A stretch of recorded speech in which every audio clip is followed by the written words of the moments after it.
अस्सलाम वालेकुम। अंजुमन education society और आशा एजुकेशन सोसाइटी की तरफ से एनुअल गैदरिंग के इस मौके पर इस प्रोग्राम में मौजूद जनाब कैसर बेगम राज खान, जनाब राजा खान उस्मान खान, मिस्टर शेख फारूक गनी साहब, जनाब शेख मोहसिन नासिर साहब और जिन्होंने मुझे यहाँ मदऊ किया और इस सोसाइटी के और एजुकेशन के रूल रवा जनाब बहादुर साहब, स्टेज पर मौजूद तमाम सोसाइटी के मेंबरान, सोसाइटी के सदर, असातिज़ा और प्यारे बच्चों, मुझे बड़ी दिली मसरत है कि परली जैसे शहर के अंदर लड़कियों का इदारा निस्वान, जिसको हम उर्दू में निस्वानी इदारा कहेंगे, क्योंकि बहुत सारे टर्म्स और अल्फाज ऐसे हैं जो उर्दू में है तो इंग्लिश में नहीं मिलते, जो इंग्लिश में है तो मराठी में नहीं मिलते। मैं आते के साथ हमारे क्या नाम, उनको पूछा कि गैदरिंग स्नेह सम्मेलन, इसको उर्दू का इदारा है, इस गैदरिंग को उर्दू में क्या बोलते? सफाकती प्रोग्राम। और प्रोग्राम पूरा उर्दू का है और रुखा इंग्लिश में है। यही फर्क जो है हमारे बच्चों को मुस्तकबिल में जब वो आगे छलांग लगाना चाहते हैं तो बहुत सारे रुकावटें उसके अंदर हमारे को आती हैं।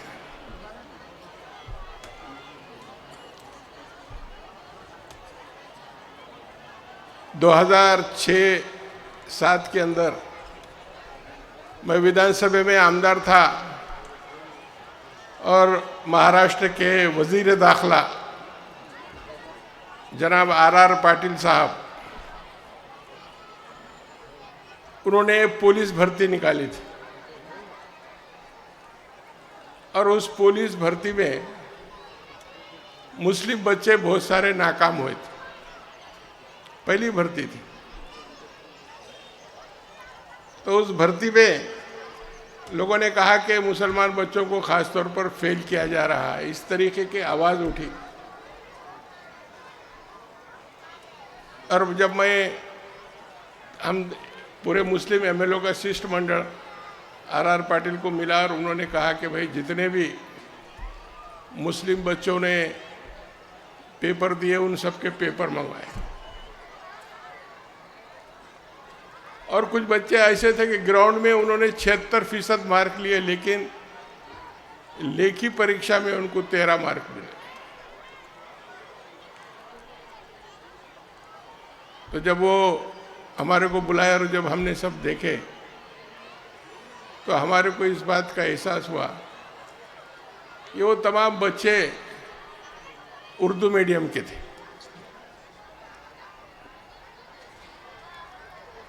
मेरा कहने का मकसद ये है कि हमारे लड़कियों को भी और लड़के को भी मैं हमारे बहादुर साहब से गुजारिश करूंगा कि उर्दू के साथ साथ मराठी का भी परमिशन लेना आप शुरू करिए, वो निस्वान के वास्ते। देखिए, जबान कोई कौम या मजहब की नहीं होती। जब हिंदुस्तान में मुगल आए तो अपने साथ फारसी जबान लाए, तो यहाँ के जाटों ने, ब्राह्मणों ने, राजपूतों ने सब फारसी पढ़े, फारसी सीखे। औरंगजेब तक भी वो फारसी में फतवे और उसके हुक्मनामे हमारे को देखने को मिलते। और उस जमाने में सरकार की जबान फारसी थी। ये अपना निज़ाम स्टेट एरिया था और इस पूरे निज़ाम स्टेट में हम लोगों ने, मैं तो उर्दू मीडियम का पढ़ा हुआ हूँ और मेरे पास 4 इदारे हैं उर्दू के। लेकिन अब मैंने बहुत, जैसा मेरे को समझ में आया, मैंने मराठी के परमिशन लेके मराठी बहुत जोड़ा उसको, दोनों संयुक्त चलाते। और ज़्यादा तादाद मुस्लिम लड़के और लड़कियों की मराठी मीडियम में मैंने डालने की कोशिश किया कि ताकि एमपीएससी और यूपीएससी के जो हमारे एग्ज़ाम होते हैं वो सब पेपर मराठी और इंग्लिश में आते हैं। जब ये मुहिम जो है मैं पाथरी में ज़्यादा चलाया, उसका फ़ायदा हमारे बच्चों को उसको अच्छा मिला। तो मैं कहना ये चाहता हूँ कि निज़ाम स्टेट का एरिया था, निज़ाम की सरकारी ज़बान उर्दू थी। तो महाराष्ट्र में ये मराठवाड़ा जो निज़ाम स्टेट का एरिया था, आंध्रा से जुड़ा हुआ, तो यहाँ के सभी ब्राह्मण लोगों ने, मराठा लोगों ने, देशमुख लोगों ने अपनी तालीम उर्दू में हासिल की और नौकरियां हासिल की। और जो जबान हमारी स्टेट की रही थी, हमको प्राधान्य उस जबान में पढ़ने को भी देना चाहिए। सच्चर ने अपने रिपोर्ट में लिखा कि मुसलमानों का नौकरियों में पसमानदा और पिछड़े रहने का कारण एक है कि हिंदुस्तान का मुसलमान जो है वो रियासती ज़बान में तालीम हासिल नहीं करते हुए उर्दू में तालीम हासिल करता है। मिसाल के तौर पर महाराष्ट्र का मुसलमान मराठी नहीं पढ़ के उर्दू पढ़ता है, आंध्रा का मुसलमान तेलुगु नहीं पढ़ के उर्दू पढ़ता, कर्नाटक का मुसलमान कन्नड़ी नहीं पढ़ के उर्दू में पढ़ता, जिसकी वजह से हमारा जो है, जो एग्ज़ाम होता जब भी, उसके अंदर हम नौकरियों में थोड़ा पीछे आ जाते हैं।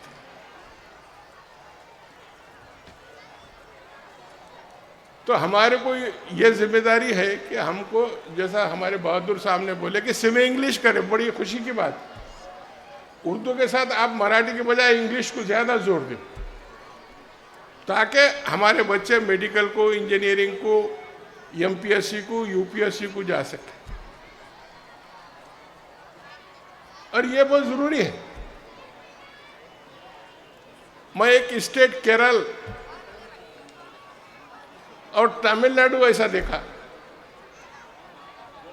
जहां पर मस्जिद में बयान भी जो है तमिल और केरल में होता, खाली खुतबा अरबी में पढ़ा जाता।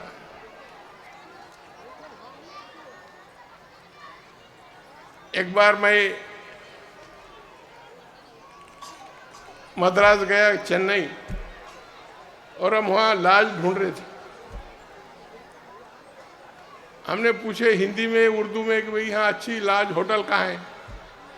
किसी शख्स ने भी ना हमारी बात समझा, ना उन्हें हमको क्या बोला वो समझा। तो एक मुस्लिम दिखा, टोपी वाला, सलाम वालेकुम करे, लुंगी बने हुआ था। तो हमने बोले यहाँ होटल कहाँ है नज़दीक? अच्छा। तो उसने भी तमिल में ही बोला।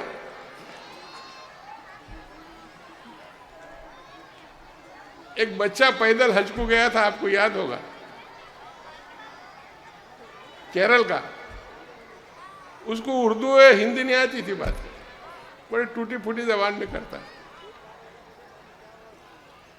तो मेरा बोलने का मकसद ये है कि हमारी घर की तहजीब, कल्चर, ये सब उर्दू ज़बान के अंदर हमारे घर में होना चाहिए। बाहर जब हम आएंगे तो इंग्लिश और मराठी पे हमारा उबूर रहना चाहिए, क्योंकि ये कल्चर है हमारा, हमारी तहजीब है। एक मारवाड़ी अपने घर में मारवाड़ी में बात करता, एक कच्ची अपने घर में कच्ची ज़बान में बात करता, एक बंजारा अपनी जो है अपने घर में बंजारा जबान में बात करता। उसी तरीके से हमारा तहजीब और कल्चर उर्दू में होना चाहिए, लेकिन बाहर जब आएंगे तो हमको मराठी, इंग्लिश इसके ऊपर कमांड होनी चाहिए। इसका हमको खास तौर पे ध्यान रखने की जरूरत है। जब तक हम रियासत की जबान को पूरे तरीके से नहीं अपनाएंगे, हम आगे बढ़ना मुश्किल होता जाता है। हमारे बच्चों का हम फ्यूचर अगर देखना चाहते हैं तो उर्दू के साथ साथ पूरा मराठी के अंदर भी जोर होना चाहिए, या इंग्लिश जैसे सेमी इंग्लिश करें। बड़ी खुशी की बात, एक लड़की अगर तालीम हासिल की है तो एक खानदान तालीम हासिल किया जैसा होता, और एक लड़के ने तालीम हासिल किया तो एक फर्द ने तालीम हासिल किया जैसा। और आज तो इतना फिरका परस्ती का दौर आ गया, इतना हर जगह हम इस बात को महसूस करते हैं कि जम्मू कश्मीर में हमारे बच्चे 42 बच्चे मेडिकल को लगने के बाद वो कॉलेज बंद कर दिए। तो ऐसा दौर है, इस दौर में हम गुजर रहे हैं।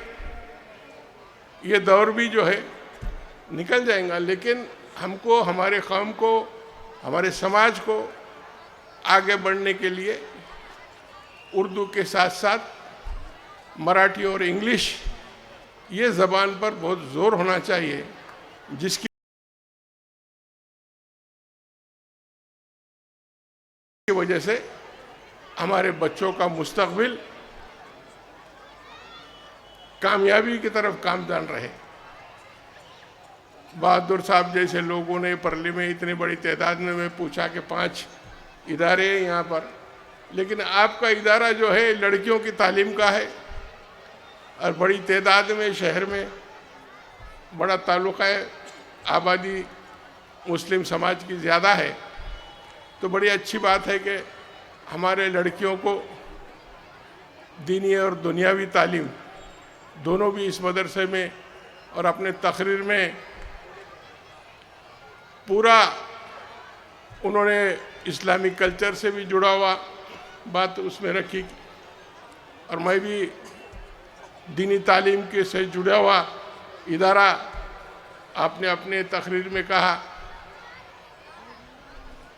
कि इकबाल ने कहा, अल्लाह से करे दूर वो तालीम है फितना, औलाद भी, अमलाक भी, जागीर भी फितना, ना हक पे उठे तो शमशीर भी फितना, शमशीर तो क्या नाराए तकबीर भी फितना।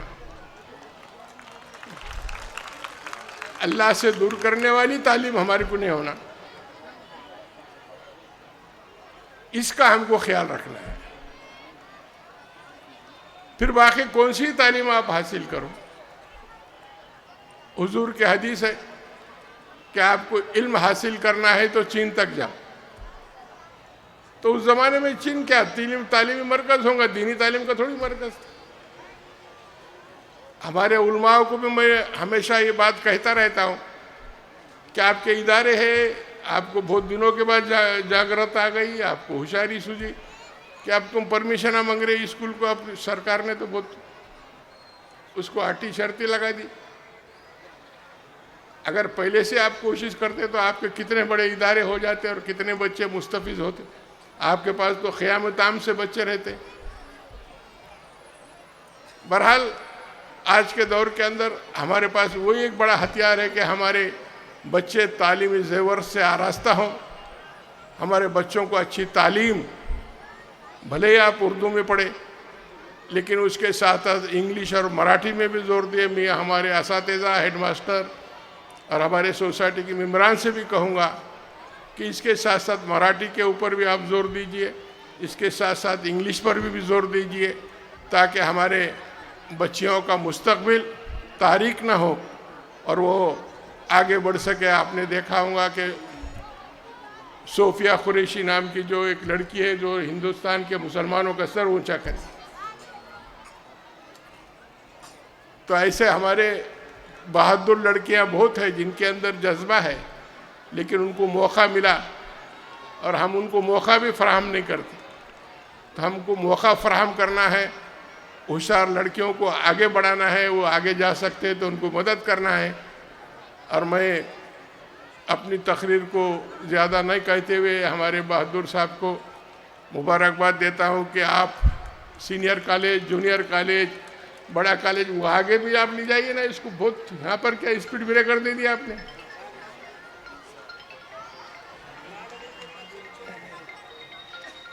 अब तो ग्रांट नहीं देंगे ना, वो बहादुर नाम देख के तो देंगे ही नहीं आप। अभी ऐसा हालात है, ऐसा कुछ भी नहीं है।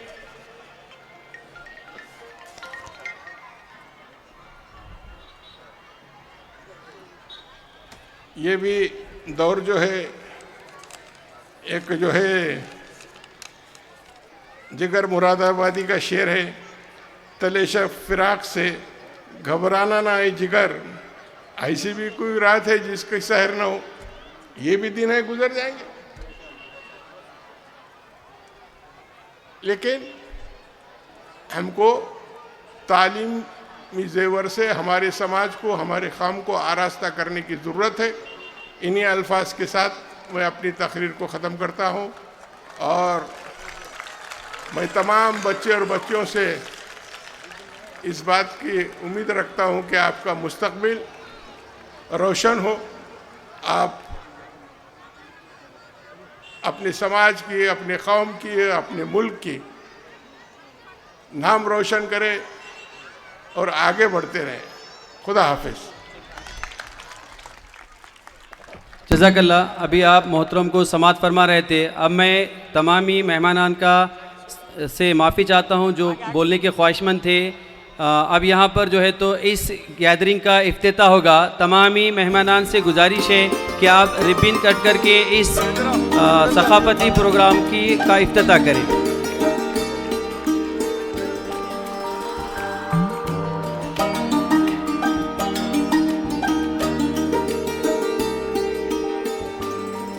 मेहमानान के हाथों रिबन कट किया जा रहा है। इसी के साथ इस सकाफती प्रोग्राम की शुरुआत होगी। हम तमाम ही हाज़रीन और नाज़रीन के मशकूर हैं कि